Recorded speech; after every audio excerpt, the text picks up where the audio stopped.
অখণ্ড মণ্ডলাকারং ব্যাপ্তং যেন চরাচরম তৎপদং দর্শিতং যেন তস্मै শ্রী গুরবে নমঃ। শ্রীমৎ স্বামী সেবানন্দ সরস্বতী মহারাজজির চরণে জানাই শতকোটি প্রণাম।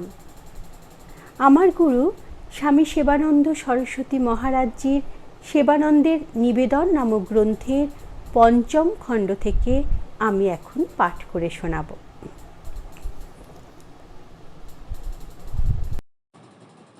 সংসারে মানুষ বদ্ধ জীব, কারণ কর্ম করে নিজের সুখ ভোগের জন্য।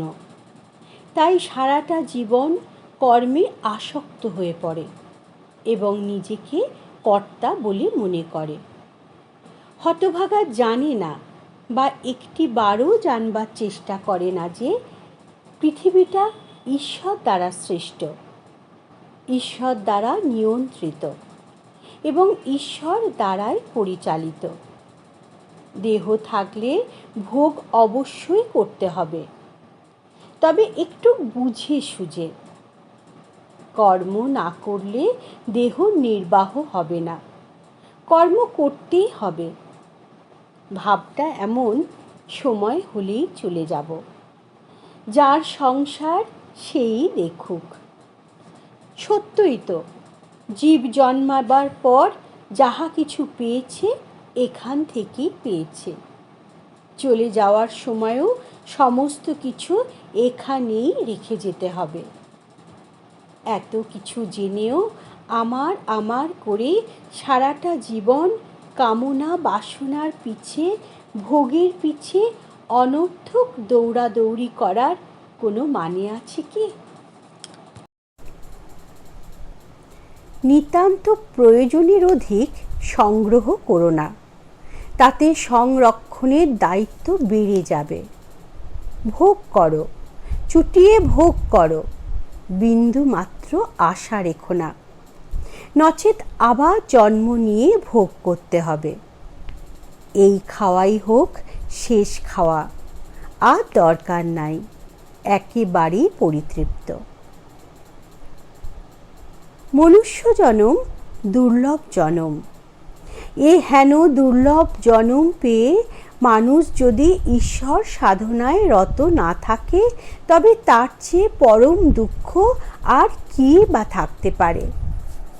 ধর্ম, অর্থ, কাম, মোক্ষ, এই হলো চতুর্বর্গ ফল।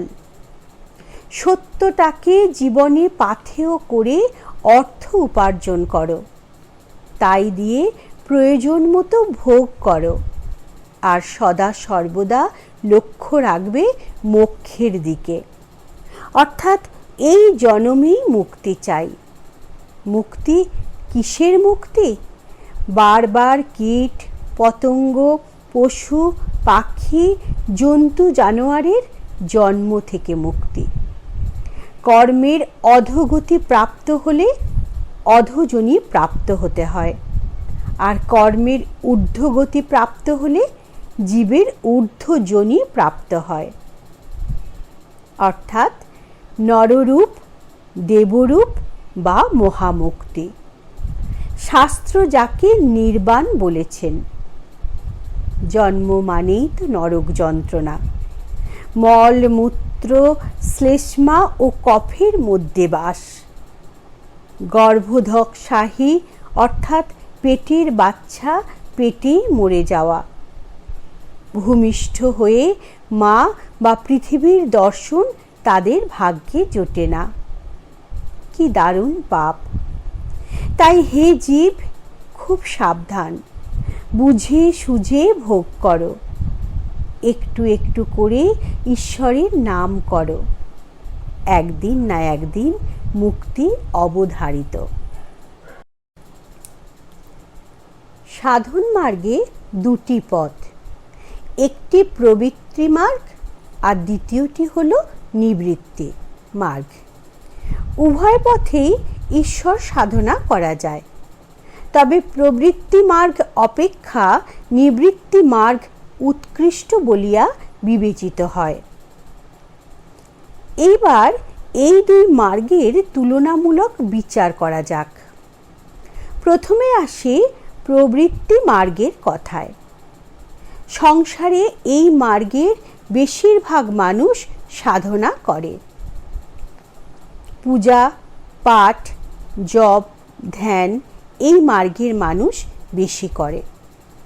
উদ্দেশ্য ঈশ্বরের নিকট হইতে ভোগ্য বস্তু লাভ করা, সন্তান সন্ততি লইয়া সারা জীবন সুখে থাকা।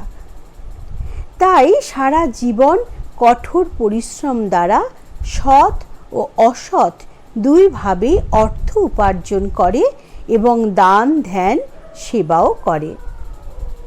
দেবসেবা, পূজা পাঠে বিন্দু মাত্র কমতি দেখা যায় না। তবে মান, যশ, প্রতিপত্তির দিকে বিশেষ নজর থাকে। কামিনী কাঞ্চনে জীবনভর লালসা। মৃত্যুর পূর্ব পর্যন্ত ত্যাগের ধার ধারে না। ভাবে আমি অনন্তকাল জীবিত রব, ভোগ করব আরো অনেক। ভোগের পিপাসা কদাচ মেটে না। ফলে রোগে পড়ে ভুগে মরে। বার্ধক্য তো কাউকে ক্ষমা করবে না। সব কিছু ছাড়িয়া একদিন না একদিন চলিয়া যাইতে হইবে, এটাই শাশ্বত সত্য। ফলে অসীম পিপাসা লইয়া শরীর ছাড়িতে হয়। আর পুনরপি জনমম, পুনরপি মরণম, পুনরপি জননী জঠরে শয়নম।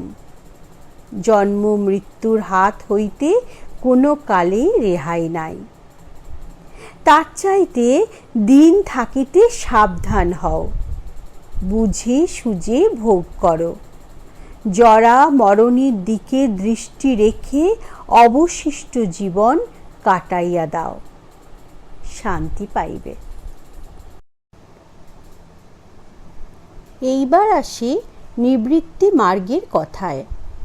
সংসারে এই মার্গে সাধকের সংখ্যা নিতান্তই কম। ইহারা খুবই বুদ্ধিমান ও জ্ঞানী। জীবনের একটা নির্দিষ্ট সময় পর্যন্ত চুটিয়ে ভোগ করে, কিন্তু সন্তান সন্ততি পুনঃ বয়ঃপ্রাপ্ত হইলে তাহাদের হাতে সংসার পরিচালনার ভার ছাড়িয়া কিছুটা নির্লিপ্তভাবে ঈশ্বর সাধনায় রত হন।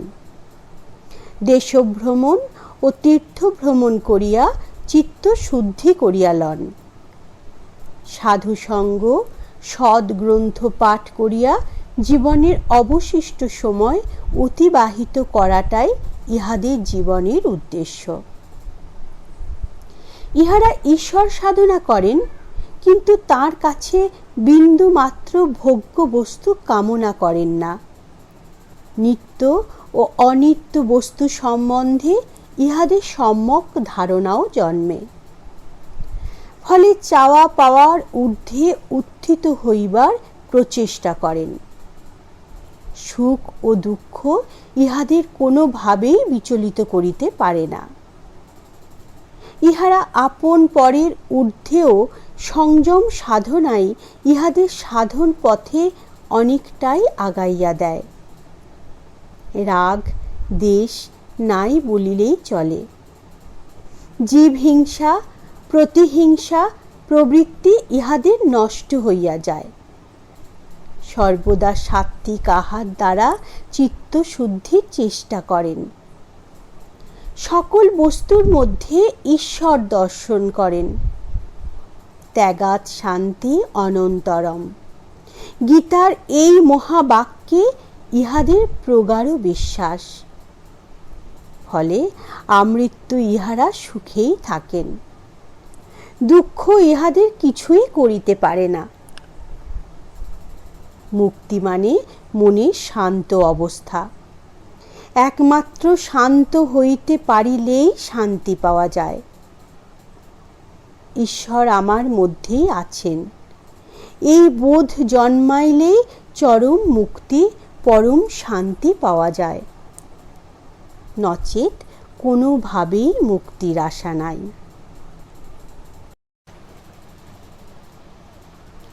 শোনা, মনা, জানা, বোঝা ও পরে অনুভব করলে তবেই কোনো কথা আমাদের স্মৃতিপটে চিরস্থায়ী হয় বা হৃদয়ঙ্গম হয়।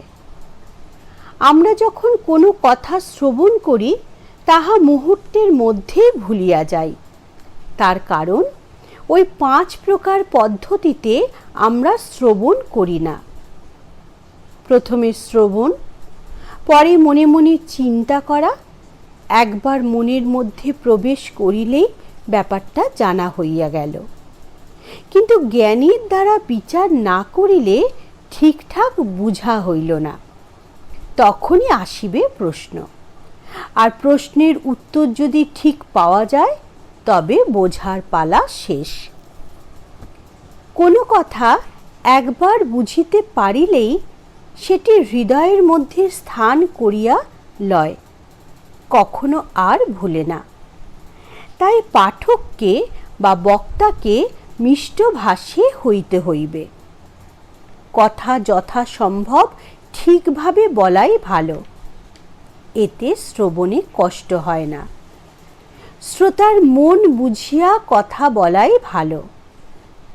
শ্রোতার বিদ্যা ও গ্রহণ করার ক্ষমতা না জানিয়া অযথা বড় বড় ভাষণে কোনো ফলই হইবে না। ক্ষুধা অনুযায়ী খাদ্য পরিবেশন করিলে খাদ্য গ্রহণে যেমন তৃপ্তি লাভ করা যায়, ঠিক তেমনি শ্রোতার মন বুঝিয়া কথা বলিলে বোঝা ও বোঝানো দুটি সহজ হয়। নমস্কার। প্রার্থনা করি সকলে ভালো থাকুন, আনন্দে থাকুন। আমাদের এই প্রচেষ্টা যদি আপনাদের ভালো লাগে তবে লাইক, কমেন্ট ও সাবস্ক্রাইব করতে ভুলবেন না কিন্তু। আর এই নিবেদন সকল ভক্তদের কাছে শেয়ার করে দেবেন, যাতে তারাও পূর্ণার্জনের পথে এগিয়ে যেতে পারেন। জয় গুরু।